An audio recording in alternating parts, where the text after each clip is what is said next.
이렇게 한번 인사했으면 좋겠습니다. 주님 한 분만으로 만족하며 살아갑시다. 네, 제가 다녀봤던 찬양대 중에 오늘 제일 잘하는 것 같습니다. 대회 나가도 괜찮겠죠? 별로 반응이 없으신 것 같아요. 괜찮겠죠? 나가면 1등입니다. 너무 잘하시는 것 같아요.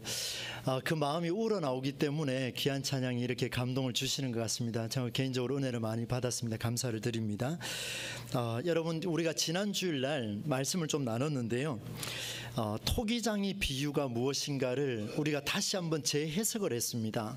그 재해석하는 과정 속에서 하나님이 뜻을 돌이킬 수 있을까? 이런 질문을 시작을 했었습니다. 그런데 놀랍게도 하나님이 뜻을 돌이키셨다라는 내용을 가지고 말씀을 살펴보게 되었는데, 하나님은 우유부단하거나 결정장애가 없었습니다. 오히려 하나님은 더 명확했고 정확하셨는데, 지난주 말씀을 간략하게 짧게 좀 살펴보게 되면 두 가지를 나눴습니다. 토기장이가 이렇게 진흙으로 열심히 그릇을 만들어 빚어가는데 이게 터져버렸습니다. 터져버리니까 다 떼서 버리는 게 아니고, 토기장이는 또 다른 그릇을 자기 의견에 좋은 대로 그릇을 빚어가더라 라는 사실을 성경을 통해서 보게 되었죠.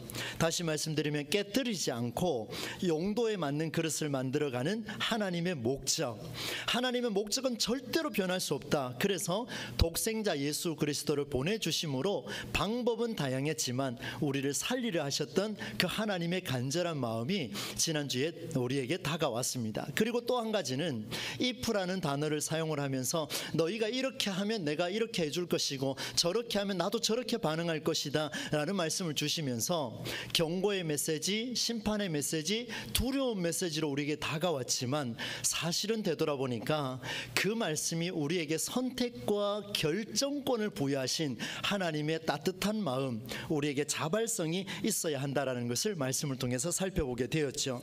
사랑하는 성도 여러분, 하나님의 목적은 변함이 없습니다. 절대로 변하지 않습니다. 그러나 그 목적으로 가는 그 길과 그 방법은 언제든지 바뀔 수가 있습니다. 오늘 우리 시대도 바뀔 수 있고 다음 주 우리 예배할 때도 바뀔 수 있습니다. 그러니 여러분, 오늘 우리는 고집할 때 하나님의 진리, 바로 변하지 않는 하나님의 목적은 고수하시되, 그 목적을 제외한 모든 것들은 양보할 수 있고 대화할 수 있고 열려져 있는 그런 마음에 우리의 그리스도인의 삶이 될 수 있기를 주의 이름으로 축원합니다.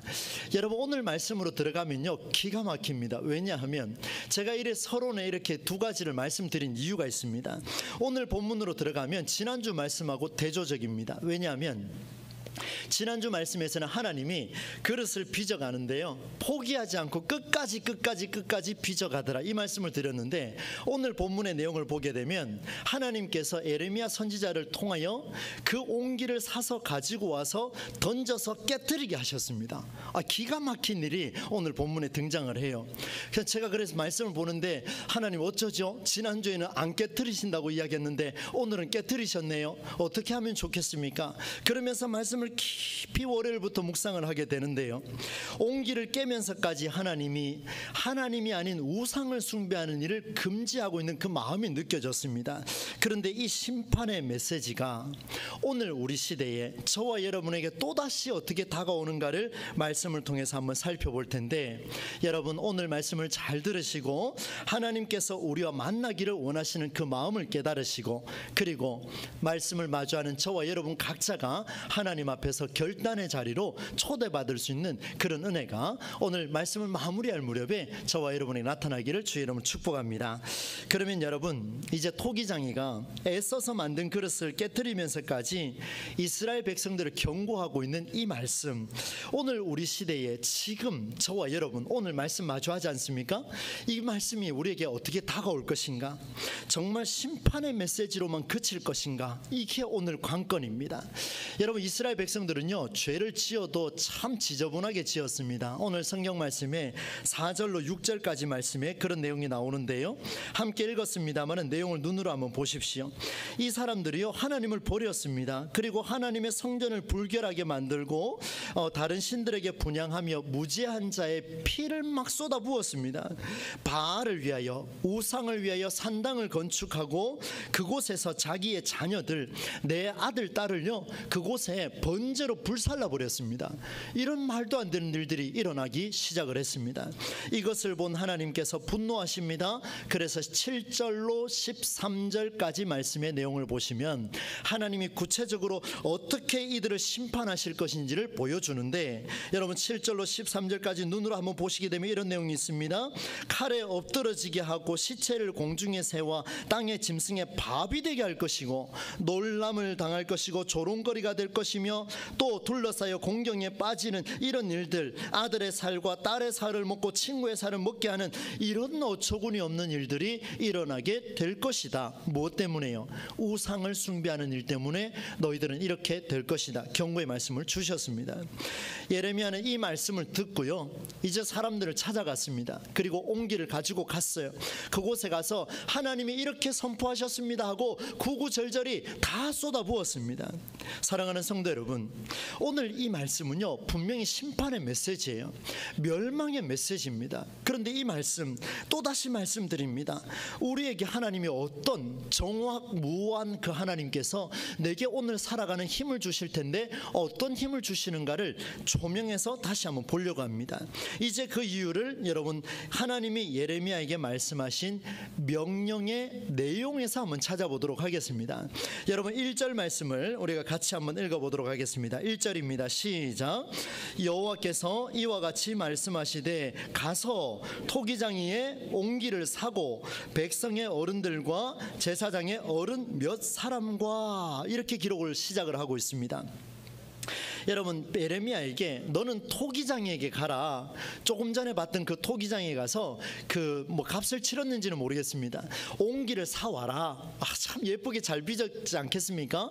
그 옹기를 가지고 이제 백성들을 찾아가는데 혼자 가지 말고 누구를 데리고 가라고 이야기하냐면 백성의 어른들, 소위 충분히 경험을 많이 하신 분들, 정말 어른들을 데리고 가라. 그리고 제사장의 어른 몇 사람과 함께 가라. 오늘 성경은 그렇게 시작을 하고 있습니다. 이제 데리고 가는데요, 어디로 가냐면 오늘 여러분 보시면 아마 처음 보시는 분들도 있고 좀 생소한 단어가 보일 겁니다. 흰놈의 골짜기. 좀 읽기 힘드시면 이놈의 골짜기 이렇게 보셔도 됩니다. 그만큼 안 좋은 단어예요. 이 단어가 성경에 해석이 될 때 어떻게 해석이 되냐면요, 죽음의 골짜기입니다. 한번 따라서 할까요? 죽음의 골짜기. 하나님께서요, 예레미야 선지자에게 네가 옹기를 사서 이제 제사장 몇과 어른 몇 사람을 이렇게 데리고 가라. 어디로 가냐면 저 죽음의 골짜기로 가라. 아무것도 없는 쓰레기 더미 속으로 가라. 정말 하나님이 외면했던 그 땅으로 가서 거기에서 내가 한 말을 전하고 그리고 들고 있는 옹기를 깨트리라. 이렇게 명하셨습니다. 여러분 10절과 11절 말씀인데요, 하나님은 도대체 무엇을 보이시려고 그들을 데리고 갔을까요? 10절 11절 말씀 함께 한번 읽어보겠습니다. 시작. 너는 함께 가는 자의 목전에서 그 옹기를 어떻게 하라고요? 깨뜨리고, 그 다음 11절입니다. 시작. 그들에게 이르기를 만군의 여호와께서 이와 같이 말씀하시되 사람이 토기장의 그릇을 한번 깨뜨리면 다시 완전하게 할 수 없나니 이와 같이 내가 이 백성과 이 성읍을 무너뜨리리니 도벳에 매장할 자리가 없을 만큼 매장하리라. 아멘. 내용을 보시면요, 하나님께서 이제 제사장의 몇 어른과 백성의 어른들을 모시고 이렇게 가라 하셨지 않습니까? 죽음의 골짜기에 도착했습니다. 허탈합니다. 아무것도 없습니다. 그곳에서 하나님 말씀하십니다. 예레미야야, 네가 들고 있는 옹기를 깨트리라. 그리고 그들에게 이 말하라. 사람이 토기장의 그릇을 한번 깨트리면 다시 완전하게 할 수 없다. 이와 같이 하나님께서 이 백성과 이 성읍을 무너뜨릴 것인데 도배처럼 이 죽음의 골짜기처럼 하나님이 만드시겠다 전하라. 그리고 예레미야는 그대로 선포하게 됩니다. 여러분, 우상을 숭배하면 어떻게 되는지 바로 이 사실을 보여주죠. 옹기를 깨트리는 것처럼 하나님이 완전히, 제가 조금 극한 단어로 표현합니다, 박살내버리겠다, 산산조각 내버리겠다. 실제로 예레미야는 던져버렸습니다. 그러니 완전히 산산조각 나버렸습니다. 원상태로 회복은 불가능합니다. 돌이킬 수가 없어졌습니다. 예레미야의 손을 떠난 옹기는 그대로 깨져버렸습니다. 예레미야는 토기장이가 만든 옹기를 사서 가져와서 백성의 어른들 그리고 제사장의 어른 몇 사람 앞에서 깨뜨렸습니다. 여러분, 이 대목을 주목하셔야 합니다. 하나님께서 우리에게 심판의 메시지를 주는 건 맞는데 왜 이들을 데리고 가서 그 앞에서 깨뜨리셨을까? 이 말씀을 보니까 놀라운 사실을 보게 되었습니다. 여러분, 오늘 말씀 11절에 보니까 사람이 토기장이가 만든 옹기를 언제든지 깨뜨릴 수 있다라는 것을 하나님이 보여주셨습니다. 여러분, 무슨 말인지 잘 모르시겠죠? 제가 구체적으로 말씀을 드리겠습니다. 토기자는 하나님이십니다. 예레미야는 사람입니다. 맞죠? 하나님이 예레미야를 불렀습니다. 사람은 어떤 누구의 명령에 따르든지, 명령을 듣지 않든지, 자의적으로 하든지, 누구에 끌려가서 하든지 마음만 먹으면 언제든지 만들어진 이 옹기를 던져서 깨트릴 수 있는 존재가 누구냐면 바로 사람이라는 존재입니다. 내 마음과 생각에 따라 깨트릴 수 있습니다. 우상이 시키든 하나님이 시키든 사람이라는 존재는 자기 의지만 있으면 옹기를 박살낼 수 있는 게 이 사람이라는 것을 보여주셨습니다. 사랑하는 성도 여러분, 누구든지 토기를 깨뜨리는 주인공이 될 수 있음을 그들의 눈앞에서, 누구 눈앞에서요? 바로 백성의 어른 몇 명과 제사장의 어른 몇 명 앞에서 보여주셨습니다. 너희들의 손으로 이 옹기를 박살낼 수 있다. 사람은 언제나 하나님의 명령을 듣지만 하나님의 명령과 상관없이 이 옹기를 박살낼 수도 있다, 깨뜨릴 수도 있다, 이런 말씀을 주셨습니다. 구체적으로 우리의 삶에 한번 적용해 보겠습니다. 여러분, 내 생각과 의지와 결단은 참 중요하죠. 내 마음의 중심이 너무 중요합니다. 그런데 오늘 내 생각과 내 의지와 내 결단과 내 말과 내 행동이요, 토기장이가 땀과 수고를 흘려가면서 만들어 놓은 그릇을, 만들어 놓은 옹기를 한순간에 깰 수 있다는 사실을 우리에게 보여주고 있습니다. 여러분, 하나님은 뜻을 돌이키면서까지 말씀하셨어요. 하나님의 간절함이 느껴지십니까? 하나님은 뜻을 돌이키면서까지 그 빚은 그 흙을 어떻게든 그릇을 만들어내려고 몸부림치시는데, 하물며 우리 사람이라는 존재가 하나님의 명령을 받든 받지 않든 상관없이 언제든지 예레미야의 손을 통해 보여주신 것처럼 언제든지 우리는 이 옹기를 깨트릴 수 있는 존재라는 사실을 오늘 우리에게 보여주고 계십니다. 너희가 바로 하나님의 뜻을 돌이키면서까지 포기하지 않고 빚은 그 그릇을 깨트렸구나 라는 것을 보여주는 게 오늘 말씀이죠. 사람이 얼마나 무서운 존재인가요? 여러분이 보고 있는 이 최성수 목사는 선해 보입니까? 악해 보입니까? 말씀 잘 하셔야 됩니다. 선해 보입니까? 악해 보입니까? 괜찮습니다. 속으로 악해 보인다 하셔도. 여러분, 저는요, 선한 존재인지 악한 존재인지 하나님 보시면 다 아시겠습니다만은, 여러분, 제가 한번 보십시오. 제가 이거 목회를 하는 과정 속에서 많은 그릇들이 있습니다. 수많은 그릇들이 있는데요, 제가 제 욕심과 제 생각과 의지와 결단을, 마음의 중심 때문에 언제든지 그 성도라고 하는 그 그릇을 깨트릴 수도 있고요, 언제든지 이 성전이라고 하는 그 그릇을 깨트릴 수가 있습니다. 이 사람이라는 존재가요, 얼마나 무서운가를 보여줍니다. 보기에는 선해 보여도요, 아차하면 언제든지 가정을 무너뜨릴 수 있는 것도 사람이요, 언제든지 부부관계를 망하게 하는 것도 사람이요, 언제든지 성전을 무너뜨리는 것도 사람이라는 것을 보여주고 있습니다. 사랑하는 성도 여러분, 권면드립니다. 나로 인하여서 내가 마음만 먹으면 내 말과 행동이 하나님이 빚은 여러분의 사업장을 무너뜨릴 수도 있습니다. 하나님이 빚은 여러분의 가정과 자녀들을 힘들게 할 수 있습니다. 피눈물 나게 만들 수 있습니다. 급기야 내 삶도 망쳐놓을 수가 있습니다. 그것이 선한 의도라 할지라도 무너뜨릴 수 있다라는 위험 부담감, 오늘 우리에게 하나님께서 말씀하고 계십니다. 저는 제에게 한번 적용을 해봤습니다. 제가 늘 말씀을 떠나지 않으려고 몸부림치고 있는 이유 중에 하나인데요, 제가 문자가 아니라 이 문자 이면에 있는 하나님의 살아계심을 여러분에게 선포하지 아니하고 오늘도 토기장이신 하나님 앞에 매달립시다 이런 이야기를 하고 싶어서 수많은 예화를 가지고 와서 또 말하고 있다면 얼마나 이 답답하겠습니까? 여러분 매번 똑같은 이야기를 들어야 할 텐데요. 그래서 저는 이런 결단을 한번 해봤습니다. 하나님, 변하지 않는 마음이 있게 하여 주옵소서. 그 변하지 않는 마음은 내 생각이 아니라 하나님의 생각을 선포할 수 있는 그 굳은 의지가 변하지 않게 하여 주시옵소서. 이런 기도를 하고 오늘도 말씀을 가지고 올라왔습니다. 여러분, 이것이 하나님이 예레미야에게 토기장이로부터 옹기를 사오라, 그리고 옹기를 들고 가서 던져버려라, 깨뜨려버려라 라고 보여주신 이유입니다. 하나님은 멸망의 길로 그들을 끌고 간 것이 아니었습니다. 그들을 심판하는 게 목적이 아니었습니다. 예레미야의 손을 통하여 깨뜨림으로 여기 계신 우리 모두가, 저도 마찬가지입니다. 우리 모두가 언제든지 하나님이 빚은 그 가정을 박살낼 수 있다. 하나님이 언제든지 빚어놓은 내 자녀를 내 손으로 망쳐놓을 수 있다라는 이런 무서운 생각을 오늘 하나님이 우리에게 한번 돌아보라 말씀하고 있습니다. 지금까지 어떻게 살아왔던 그건 중요하지 않습니다. 왜? 기독교는 항상 새롭기 때문에 그렇습니다. 오늘 말씀의 도전을 받으신다면 하나님께서 우리의 가정과 공동체를 아름답게 빚어가실 텐데, 그렇다면 우리가 해야 될 일이 있죠. 들고 가서 깨트리는 것이 아니라 그 빚어놓은 것을 더 아름답게 만들어 가려고 몸부림치는 저와 여러분의 삶이 되기를 주의 이름으로 축원합니다. 여러분, 또 한 가지가 더 있어요.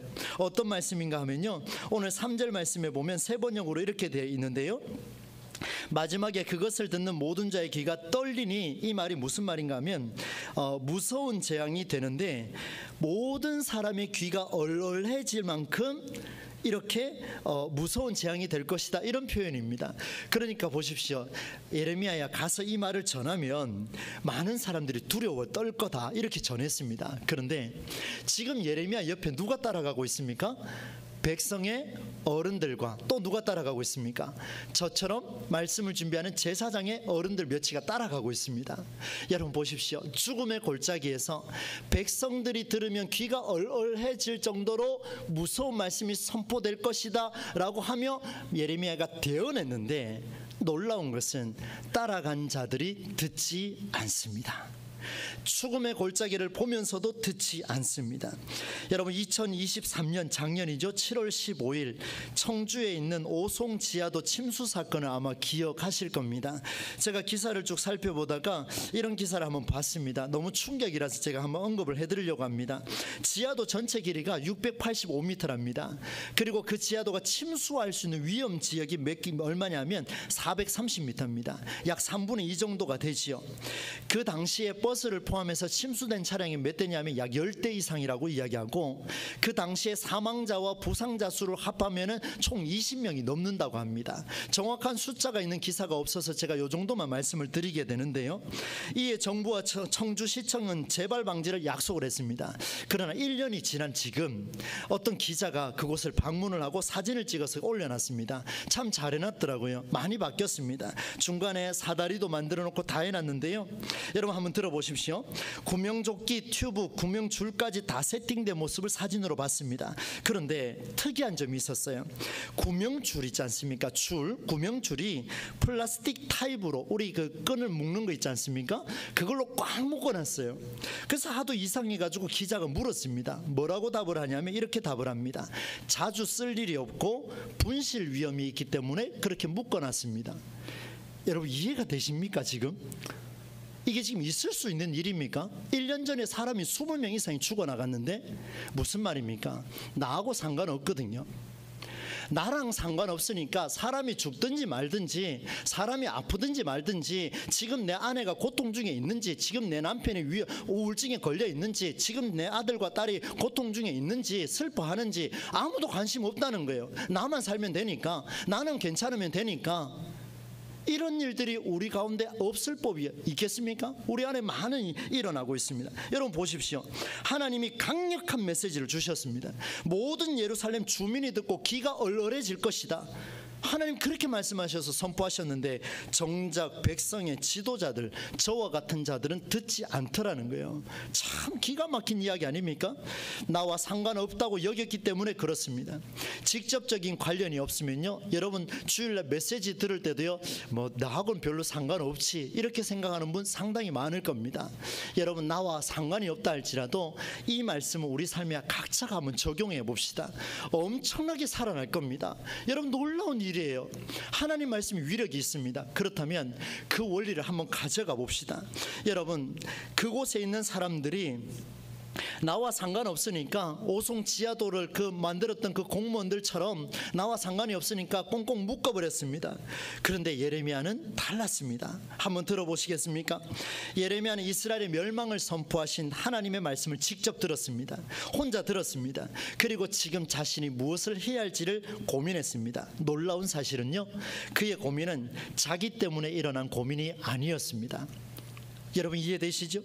예레미야의 의도와 전혀 상관없이 예루살렘 우상을 숭배하고 타락해버렸습니다. 하나님께 예배를 드리는 저와 같은 제사장들도 타락해버렸습니다.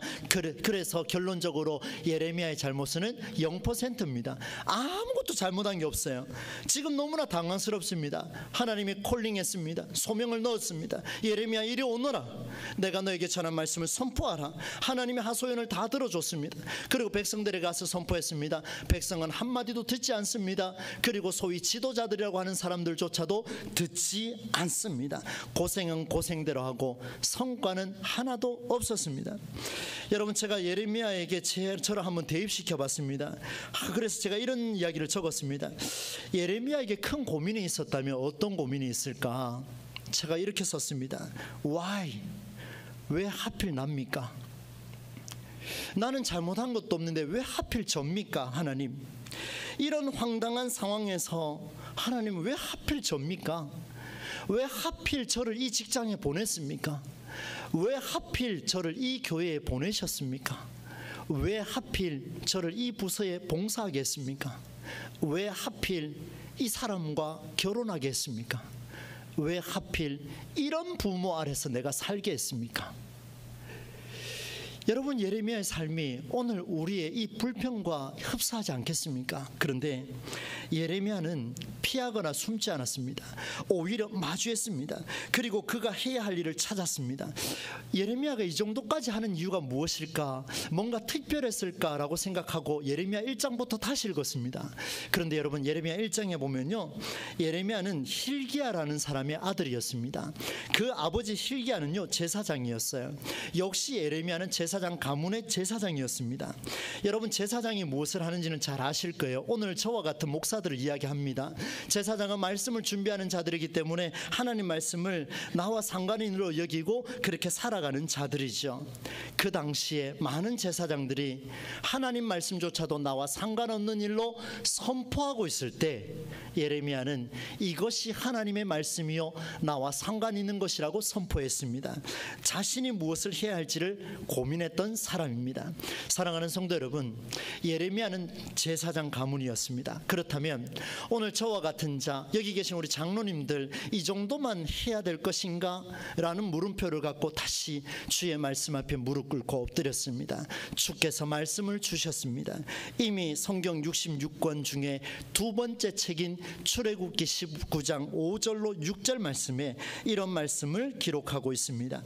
세계가 다 내게 속하였나니 너희가 내 말을 잘 듣고 내 언약을 지키면 너희는 모든 민족 중에서 내 소유가 되겠고 너희가 내게 대하여 제사장 나라가 되게 하며 거룩한 백성이 되리라. 너는 이 말을 이스라엘 자손에게 전할지니라. 이미 출애굽 시대에 하나님 우리에게 말씀하셨습니다. 한번 따라서 할까요? 제사장 나라가 되며 오늘 저와 여러분을 하나님께서 세우시는데요, 제사장 나라가 되게 하셨다, 그렇게 표현하고 있습니다. 이제 베드로전서 2장 9절 말씀에 신약 성경 쫙 끝에 있어요. 이 말씀 우리가 한 목소리로 함께 읽었으면 좋겠습니다. 함께 읽습니다. 그러나 너희는 택하신 족속이요 왕같은 제사장들이요 이는 너희를 어두운 데서 불러내어 그의 기이한 빛에 들어가게 하신 이의 아름다운 덕을 선포하게 하려 하심이라. 아멘. 중간에 빠져버렸네요. 여러분, 너희는 택하신 족속이요 왕같은 누구라고요? 제사장들이요. 여러분, 저만 제사장입니까? 아니죠, 그죠? 우리는 모두가 왕같은 제사장들입니다. 그러면 여러분, 예레미야 선지자를 통해 그때 당시에 제사장들을 뭐라 하려고 했다면, 오늘 우리 시대에 조금 가까워도 베드로가 훨씬 더 가깝지 않습니까? 오늘 우리 시대에, 오늘 이 시대에 왕같은 제사장들을 향하여 예레미야가 던져버린 그 온기를 깨트려버린 현장을 보며 오늘 우리는 무엇을 해야 할 것인가를 말씀해 주고 있습니다. 사랑하는 성도 여러분, 정말 놀라운 메시지가 오늘 선포되었습니다. 가정의 제사장으로 우리는 부름을 받았습니다. 여러분, 혹시 또 젊은 사람들 연애하신 분들도 계실 거예요. 우리는 연애하는 일에 있어서 생명을 만남으로 제사장을 부름으로 받았습니다. 오늘 우리는 가정의 부모로 부름을 받았습니다. 오늘 우리는 교회의 제사장으로 우리 모두가 부름을 받았습니다. 그렇다면 오늘 우리가 어떻게 살아야 하겠습니까? 여러분, 오늘부터 더 신중하시기를 부탁드립니다. 더 고민하시기를 바랍니다. 하나님을 믿는 것은 그렇게 쉬운 게 아닙니다. 하나님은 신중하시고 고민하시고 자기 몸을 버려서 우리를 위해 십자가에 죽으셨습니다. 그게 그렇게 쉽게 느껴집니까? 그게 그렇게 쉽게 느껴집니까? 아닙니다. 여러분, 정말 신중해야 됩니다. 왜요? 무엇을 위해? 오늘 우리는 제사장으로서 내 옆에 있는 사람을 위하여, 저들을 살리는 길을 위하여 외면하지 아니하고 오늘 우리가 어떻게 살아가야 할 것인가를 실천하는 일에 신중해지는 그런 은혜가 우리에게 필요하다는 것을 말씀해 주고 있습니다. 이제 두 가지를 정리를 하면서 말씀을 맺도록 하겠습니다. 여러분, 오늘 제가 설교 제목에 이렇게 적었습니다. 설교 제목을 함께 한번 읽어보도록 하겠습니다. 시작. 착각과 담대함이 결합하면. 여러분, 어리석은 사람이요 똑똑하면 어떻게 되는지 아십니까?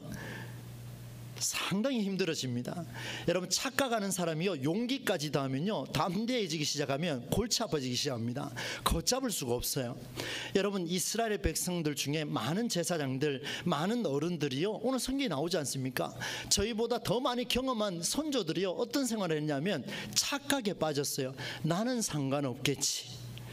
나는 상관없겠지. 저 젊은이들이 지금 죽어가고 우상 숭배하는 일을 바라보며 나는 상관없겠지라고 하는 그 착각이 담대함까지 더해지니까 교만해지기 시작하고 힘들어지기 시작하더라는 거예요. 여러분, 오늘 가정에 돌아가시면 여러분이 착각에 빠져 있다면 착각을 돌이켜야 됩니다. 그 착각에 담대함이 더해지는 것이 아니라 그 착각을 바꾸려고 몸부림치는 일에 담대해질 수 있는 저와 여러분이 되기를 주의 이름으로 축복합니다.